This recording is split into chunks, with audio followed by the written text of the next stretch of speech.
రాష్ట్రంలో కాంగ్రెస్ మూకలని రెచ్చగొట్టే విధంగా వారి యొక్క ప్రసంగాలు ఉంటున్నాయి. సభ లోపల మేము ఈ కార్ రేసింగ్ మీద మీరు సభలో చర్చకు పెట్టండి, మీ యొక్క వర్షన్ ఏదైనా ఉన్నట్లయితే మీరు చెప్పండి. మా యొక్క వర్కింగ్ ప్రెసిడెంట్ కేటీఆర్ గారు సీనియర్ శాసనసభ్యులుగా ఉన్నారు, మాజీ మంత్రిగా ఉన్నారు.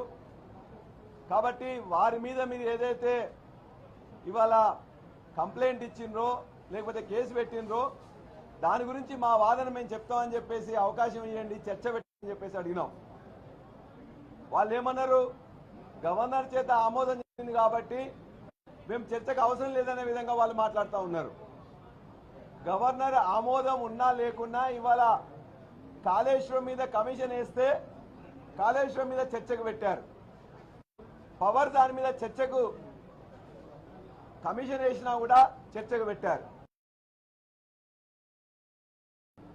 అంటే ఇక్కడ చర్చ పెట్టడానికి ఏ అంశాన్నైనా చర్చకు పెట్టొచ్చు. ఇవాళ మీరు అభూత కల్పనలతో అవాస్తవాలతో ఆధారం లేకుండా ఇలా ముఖ్యమంత్రి రేవంత్ రెడ్డి గారి డైరెక్షన్ లోనే ఏసీబీ పనిచేస్తున్నది, డీజీపీ పనిచేస్తున్నారు. ఎంటైర్ పోలీస్ వ్యవస్థను తన గుప్పిట్లో పెట్టుకొని బెదిరించే విధంగా ఇక్కడ తన యొక్క అంచర్లతో అసెంబ్లీ లోపల బూతులు తిట్టిస్తా ఉన్నాడు, చెప్పులు చూపిస్తా ఉన్నారు, వాటర్ బాటిల్స్ వేస్తా ఉన్నారు. అదేవిధంగా వాళ్ళ చేతిలో ఉంది కదా అని చెప్పి వాళ్ళకి ఇష్టం వచ్చినట్టు వాళ్ళు ప్రవర్తిస్తా ఉన్నారు. ఈ విధంగా శాసనసభని బుల్డౌజ్ చేసి ఇతర సభ్యులను బెదిరించిన సంఘటనలు ఎక్కడా లేవు. అక్కడ రాహుల్ గాంధీ బీజేపీ సభ్యుల్ని బెదిరిస్తూ కొడతా ఉంటాడు, ఇక్కడ రేవంత్ రెడ్డి తన యొక్క అంచనాలో మా మీద బూతు పురాణం అదే విధంగా చెప్పులతో దాడి చేసే ప్రయత్నం చేసిండ్రు. మీరు ఇలా విజువల్ చూపిస్తున్నారు, దమ్ముంటే విజువల్ చూపించండి. నిజంగానే మీకు చిత్తశుద్ధి ఉంటే దమ్ముంటే మా కేటీఆర్ గారు ఏదో తప్పు చేసినని మీరు భావిస్తే చర్చ పెట్టండి, చర్చలో మీ వాదన ఉంటే వినిపించండి, మా వాదన ఏందో మేము చెప్తాం. కేటీఆర్ గారు నిన్ననే కూలంకషంగా 45 నిమిషాల సేపు ఈ కార్ రేసింగ్ ఏ విధంగా రావాల్సిన అవసరం ఉన్నది, ఎలక్ట్రిక్ వెహికల్స్ ని ఇవాళ ప్రపంచం మొత్తం కూడా ఏ విధంగా ప్రోత్సహిస్తున్నారు. నేను అఫీషియల్ గానే మంత్రి హోదాలో హెచ్ఎండిఏకు వైస్ ప్రెసిడెంట్ గా ఉండి అధికారులందరితో చర్చించిన తర్వాతనే మొదటి దఫా చెల్లించినాం. కావాల్సిన లాభం 700 కోట్ల రూపాయలు తెలంగాణకు జరిగింది. ఆ తర్వాత రెండో దాన్ని ఖచ్చితంగా ఆనాడు వాళ్ళకి లాస్ రావడం వల్ల 55 కోట్లు మేము ఖచ్చితంగా హెచ్ఎండిఏ ద్వారా ఇచ్చి హైదరాబాద్ నగర ప్రతిష్ట పెంచాలని, తెలంగాణ రాష్ట్ర ప్రతిష్ట పెంచాలని, అదేవిధంగా ఇక్కడున్న మొత్తం ఎలక్ట్రికల్ వాహనాలకు ఒక ఊపు తీసుకురావాలని చెప్పి ప్రయత్నం చేసింది తప్ప ₹1 కూడా ఇందులో లంచం అనేది ఎక్కడా లేదు. ఎవరైతే డబ్బులు వచ్చినాయో డబ్బులు మేము ఇచ్చామని చెప్పేసి ఈనాటి ముఖ్యమంత్రి కూడా వాళ్ళు ఇన్ఫార్మ్ చేసిండ్రు, ఈమెయిల్ ఇచ్చిండ్రు. 55 కోట్లు మేము తీసుకున్నాం, ఇంకా మాకు రావాల్సిన ఇవ్వమని చెప్పి కూడా వాళ్ళు అడిగినరు. వాళ్ళతో చర్చలు చేస్తారు, కొనసాగిస్తామని చెప్తారు. అబద్దాల అవాస్తవాలతో మళ్ళా వాళ్ళ మీద కేసు పెట్టాలనే ఉద్దేశంతో ఇవాళ రాష్ట్ర ప్రతిష్టకు భంగం కలిగింది. కాబట్టి ఇవాళ ఈ కార్ రేస్ చాలా మంది కూడా ప్రయత్నం చేసింది. ఇంతకుముందు మహారాష్ట్ర కానీ ఢిల్లీ కానీ ఇతర రాష్ట్రాలు ప్రయత్నం చేస్తే కూడా రాకుంటే మన దగ్గర తీసుకొని వచ్చినాం.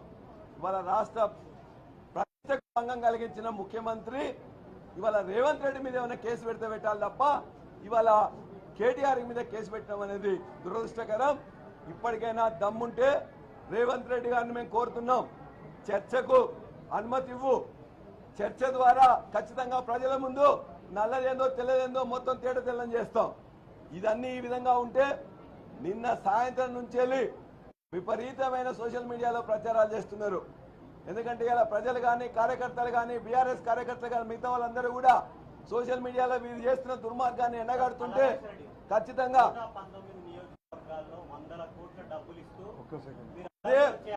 ఇష్టం వచ్చినట్టు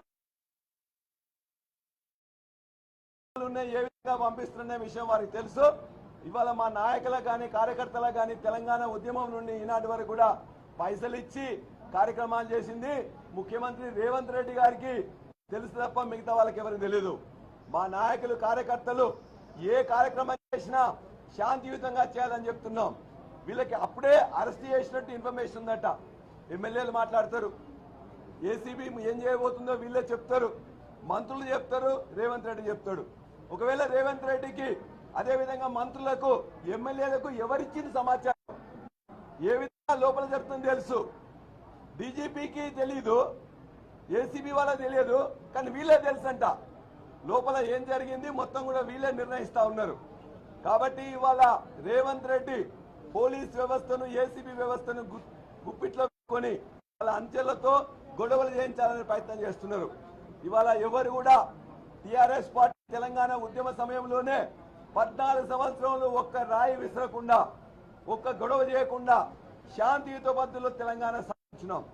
ఆనాడు దీక్ష చేసి అనేక పార్టీలను 32 పార్టీలను ఏకం చేసి ఇలా పార్లమెంట్ లో వాళ్ళందరినీ కూడా ఖచ్చితంగా వాళ్ళందరినీ ఒప్పించి మెప్పించి తెలంగాణ తీసుకొచ్చినాం. ఒకవైపున ఉద్యమం శాంతియుతంగా చేసినాం, అదే విధంగా వాళ్ళందరినీ కూడా ఒప్పించినాం. ఇవాళ కూడా కేటీఆర్ గారి మీద ఇవాళ అరెస్ట్ చేయాలనో కేసులు పెట్టాలనో అక్రమంగా ఏం చేసినా కూడా మేము భయపెట్టేళ్ళం కాదు.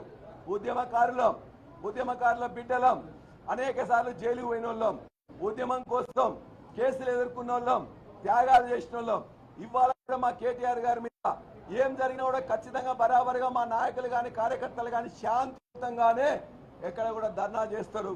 ఖచ్చితంగా ఇవాళ చేస్తున్న కార్యక్రమాన్ని ఖచ్చితంగా చీల్చి చెండాడుతారు. ప్రెస్ మీట్ల ద్వారానో శాంతియుత ధర్నాల ద్వారానో మిగతా పద్ధతిలో చేస్తాం. కానీ మీలాగా అరువు తెచ్చుకొని మొత్తం ఇలా కార్యక్రమాలు చేయాల్సిన పరిస్థితి లేదు. 60 లక్షల మంది కార్యకర్తలు ఉన్నారు, అనేక మంది కేటీఆర్ కు బీఆర్ఎస్ కు కేసీఆర్ కి అభిమానులు ఉన్నారు.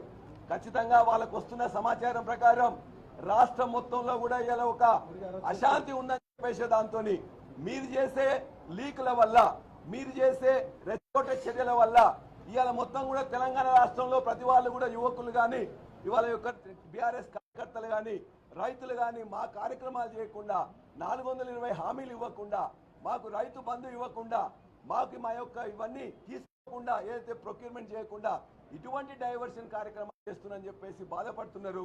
ఖచ్చితంగా నిరసన ఉంటది, కానీ మీలాగా పైసలు తీసుకొని కిరాయి మనుషులు మా దగ్గర ఎవరు లేరు. అందరూ ఉద్యమకారులే, అందరూ ఉద్యమం చేసి ఇలా తెలంగాణ తెచ్చుకున్న వాళ్ళే. కాబట్టి మీలాంటి ఏదైతే కాంగ్రెస్ వాళ్ళు చేస్తున్న అసత్య ప్రచారాన్ని ఖండించి నాయకులు కార్యకర్తలు బీఆర్ఎస్ వారు అందరూ కూడా నేను విజ్ఞప్తి చేస్తున్న వేదికగా ఖచ్చితంగా ఇవాళ కేటీఆర్ గారిని కుట్రపూర్వకంగా అరెస్ట్ చేసిన సందర్భంగా ధర్నాలు శాంతియుతంగా చేయండి, ఏ ప్రదర్శన ఉన్నా శాంతియుతంగానే చేయండి. కాంగ్రెస్ వాళ్ళు రెచ్చగొట్టినా కూడా రెచ్చిపోకుండా మన యొక్క వాయిస్ అనేది ప్రజలకు ఖచ్చితంగా వినిపించాలి. ఎట్లయితే అసెంబ్లీలో మేము ఖచ్చితంగా నిరసన తెలిపి అవకాశం తీసుకొని ఇవాళ చట్టబద్ధంగా మాకు అవకాశం అని అడుగుతున్నామో, ఇవాళ కౌన్సిల్లో కూడా ఏ విధంగా అడిగినామో మీరు కూడా ఖచ్చితంగా అదే విధంగా చేయాలండి. ఇవాళ కిరాయి రాత్రులకు కిరాయి వర్షన్స్ కి మోసపోకుండా, వాళ్ళు రెచ్చగొట్టినా కూడా రెచ్చిపోకుండా ఇవాళ ఇక్కడ ఉన్న ఎమ్మెల్యే కూడా చెప్పు తీసి మా మీద మాట్లాడుతూ ఉన్నాడు, బూతులు మాట్లాడుతూ ఉన్నాడు. ఆ యొక్క విజువల్స్ కూడా ఇవాళ మేము ఇప్పుడే చూపించినాం. ఆ విజువల్స్ లో ఇవాళ బయట ఏదో వచ్చిందో స్పీకర్ గారికి వెళ్ళే కూడా చూపించినాం. ఆ విధంగా మమ్మల్ని బెదిరించాలని చూస్తే ఎవడు బెదిరాడు, ఎవడు కూడా ఇలా శాంతియుతంగానే మేము ఖచ్చితంగా మా నిరసన చేస్తాం. అంతేగాని ఇలా డీజీపీ గారు కూడా చెప్తున్నాం, ఇవాళ కాంగ్రెస్ వాళ్ళకి ఏ విధంగా సమాచారం వస్తున్నది, ఏ విధంగా లోపల ఉన్నదాని సమాచారాన్ని వాళ్ళు ఏ విధంగా ఇస్తున్నారు, దాని మీద డీజీపీ గారు విచారణ చేయాలి. పోలీసులను కూడా వాళ్ళు చేసే గుండాయుధం వాళ్ళు గుండాయుధం చేయబోతున్నారు, రెచ్చగొడుతున్నారు. ఆ విధంగా ఎవరు చేసినా కూడా వాళ్ళ మీద చర్య తీసుకోవాలని చెప్పేసి బీఆర్ఎస్ పార్టీ కోరుతుంది. ఇటువంటి చర్యలకు ఈ ఉడత ఉప్పులకు ఎవరు భయపడేది లేదు. మా ఆందోళన అనేది అసెంబ్లీలో మాకు అవకాశం ఇవ్వకపోతే కొనసాగిస్తాం. అరెస్ట్ చేసి ఇబ్బంది పెట్టి విచారణ చేయకుండానే, విచారణ పిలవకుండానే కేటీఆర్ గారిని అరెస్ట్ చేస్తారని చెప్పేసి వారు చెప్తున్నారు. మీకు విచారణలో ఏం తెలుసు, ఎట్లా చేస్తున్నారు మీరు? కాబట్టి ఇవాళ కావాలని చెప్పేసి ఇవన్నీ రెచ్చగొట్టేది ముఖ్యమంత్రి రేవంత్ రెడ్డి.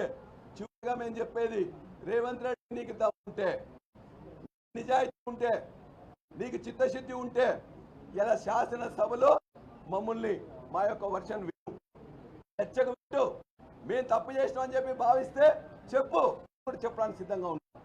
రెండోది, మా నాయకులను కార్యకర్తలను రెచ్చగొట్టాలని చూస్తే మేమేం రెచ్చిపోం. తెలంగాణ ఉద్యమాన్ని వీరోచితంగా శాంతియుత పద్ధతుల ద్వారా నడిపించిన వాళ్ళం. ఇవాళ కూడా కేటీఆర్ అరెస్ట్ కూడా నిరసన చేసినా శాంతంగా చేస్తాం.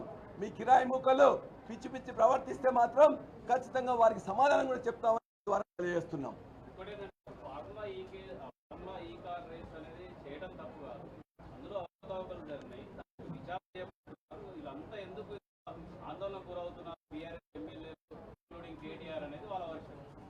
ఇవాళ మేము ఆందోళనలో ఆక్రందనలో చేయట్లే.